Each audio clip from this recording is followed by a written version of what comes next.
a cúpula do partido de pegar R$1,5 bilhão. Vamos ver os 8 denunciados? Olha só, o ex-presidente Lula aparece na denúncia como chefe e grande idealizador do esquema. E em seguida, a ex-presidente Dilma Rousseff vem como a grande negociadora na compra de apoio junto com os ex-ministros Antônio Palocci, Guido Mantega, Edinho Silva e Paulo Bernardo. A senadora Gleisi Hoffmann, atual presidente do partido, e o ex-tesoureiro João Vacari Neto completam a cúpula petista de denunciados. Rodrigo Janot mostra como os acusados montaram uma rede de arrecadação de propina no governo, principalmente via Petrobras. O ex-presidente Lula foi apontado como líder do esquema e, por isso, se condenado, pegaria uma pena maior, não é, Juliana?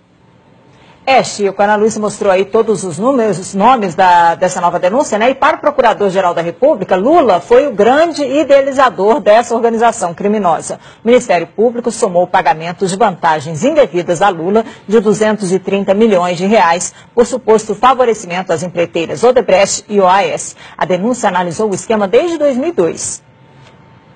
A cúpula do PT cometeu, pelo menos durante 14 anos, crimes contra a administração pública, segundo o Procurador-Geral da República. Na denúncia, ele fala que o esquema envolveu órgãos como Petrobras, BNDES e Ministério do Planejamento e que o esquema permitiu que os 8 petistas recebessem de propina quase R$1,5 bilhão. O procurador diz que só na Petrobras o prejuízo gerado foi de pelo menos R$29 bilhões. O documento fala que Lula foi um dos responsáveis pela constituição da organização e pelo desenho do sistema de arrecadação de propina, seja porque na qualidade de presidente da República por 8 anos, atuou diretamente na negociação espúria em torno da nomeação de cargos públicos com a intenção de obter de forma indevida o apoio político necessário junto ao PP, Partido Progressista, e ao PMDB, para que seus interesses e do seu grupo político fossem acolhidos no Congresso Nacional. O procurador diz ainda, no lugar de negociações políticas, temos negociatas ilícitas, nas quais a moeda de troca não era simplesmente divisão de poder para governar, mas sim a compra de apoio político com a utilização de dinheiro público. Rodrigo Janot define o ex-presidente Lula desse jeito, o grande idealizador da organização criminosa. E detalha os papéis de cada um dos denunciados. Relata que Lula, Dilma e o ex-ministro Antônio Palocci negociaram com o PMDB da Câmara apoio em troca de cargos públicos relevantes que poderiam ser instrumentalizados, como de fato foram, para a arrecadação de propina. Diz que o ex-tesoureiro João Vacari era o responsável pela cobrança de propina no varejo junto às diversas empresas que se relacionavam com o governo federal durante os governos Lula e Dilma. E que os ex-ministros Antônio Palocci e Guido Mantega eram os interlocutores diretos de Lula e Dilma nas negociações que envolviam a cobrança de propina em valores mais relevantes. A senadora e hoje presidente nacional do PT, Gleisi Hoffmann, e o ex-ministro Paulo Bernardo, segundo a denúncia, não apenas davam suporte ao esquema ilícito montado, como também operaram diretamente a cobrança de propina no Ministério do Planejamento.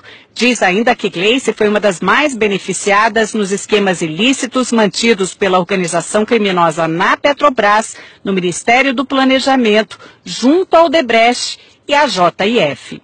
O procurador fala que o ex-ministro, hoje prefeito de Araraquara, Edinho Silva, teve uma participação mais relevante na organização na qualidade de coordenador da campanha presidencial de Dilma de 2014, quando substituiu Vacari na missão de arrecadar valores ilícitos em benefício daquela campanha. E afirma que a ex-presidente Dilma integrou a organização desde 2003, quando assumiu a convite de Lula o Ministério de Minas e Energia. A denúncia afirma que desde ali contribuiu decisivamente para que os interesses privados negociados em troca de propina pudessem ser atendidos, especialmente no âmbito da Petrobras, da qual foi presidente do Conselho de Administração entre 2003 e 2010. Outro trecho do documento diz que chama atenção a quantidade de contas correntes de propina mantidas pelos petistas junto a grupos empresariais dominantes no cenário econômico brasileiro. Foram identificadas pelo menos 5 contas instituídas em benefício do grupo político dos 8 petistas denunciados, junto a Odebrecht, JIF, OS, UTC, ao escritório de advocacia de Guilherme Gonçalves, além do ajuste de propina com dirigentes da Andrade Gutierrez. A Procuradoria quer que os 8 denunciados paguem juntos 6,8 bilhões de reais. Seriam 6 bilhões e meio de reais para a Petrobras, mais 150 milhões de reais por danos materiais e outros 150 milhões por danos morais, por lesões à ordem econômica, à administração da justiça e à administração pública. O procurador-geral, Rodrigo Janot, quer que os 8 petistas sejam condenados pelo crime de participação em organização criminosa, com pena maior para o ex-presidente Lula apontado como líder. Apesar de nem todos terem foro privilegiado, como Gleice Hoffmann é senadora, essa denúncia foi feita aqui no Supremo. Agora, cabe ao ministro Luiz Edson Fachin, relator da Lava Jato, notificar os denunciados para que eles apresentem a defesa, para então levar o caso até a segunda turma aqui do tribunal, que vai decidir se eles viram ou não réus. Dos 8 denunciados, só os ex-ministros Edinho Silva e Guido Mantega ainda não são réus na Lava Jato. Lula já é réu em 5 ações penais, 3 em Brasília e 2 no Paraná, sendo que em uma delas já foi condenado e recorre em liberdade. No Congresso, petistas não quiseram falar de jeito nenhum sobre a nova denúncia, que acabou repercutindo em outros partidos. O que nós vimos diante da denúncia é que o PT não apenas governou um país, mas uma máquina de corrupção para financiar um projeto de poder. É algo que pode dar em todos nós um certo desânimo, desencanto, mas é também algo que tem que dar alguma esperança de que pelo menos esse tipo de prática está sendo denunciado e os crimes estão sendo apurados. A assessoria de Dilma Rousseff disse que não foram apresentadas provas ou indícios de materialidade de crime e que a denúncia não tem fundamento e que caberá ao Supremo garantir direito de defesa e rejeitar a denúncia. O ex-presidente Lula disse que não conhece o teor da denúncia, que esse é mais um exemplo de mau uso das leis para persegui-lo, que não praticou qualquer crime, muito menos participou de uma organização criminosa. Afirmou que a denúncia é uma ação política. A defesa de Paulo Bernardo afirmou que não teve conhecimento da denúncia. Gleice Hoffmann afirmou que a denúncia não tem qualquer fundamento. A defesa de João Vacari Neto declarou que a denúncia é totalmente improcedente. A defesa de Guido Mantega afirmou que é no mínimo contraditório que a Procuradoria-Geral da República resolva oferecer denúncia, usando como prova basicamente a palavra de delatores, num dia em que o Brasil se depara com a disposição de delatores à dissimulação. Edinho Silva afirmou que sempre agiu de forma ética e legal. A defesa de Antônio Palocci não quis se manifestar. Ana Chico. Obrigada, Juliana. Os valores da propina impressionam demais. 1,5 bilhão de reais é dinheiro que não acaba. A gente vai a Brasília conversar com Alexandre Garcia. Alexandre, os valores são inacreditáveis, né?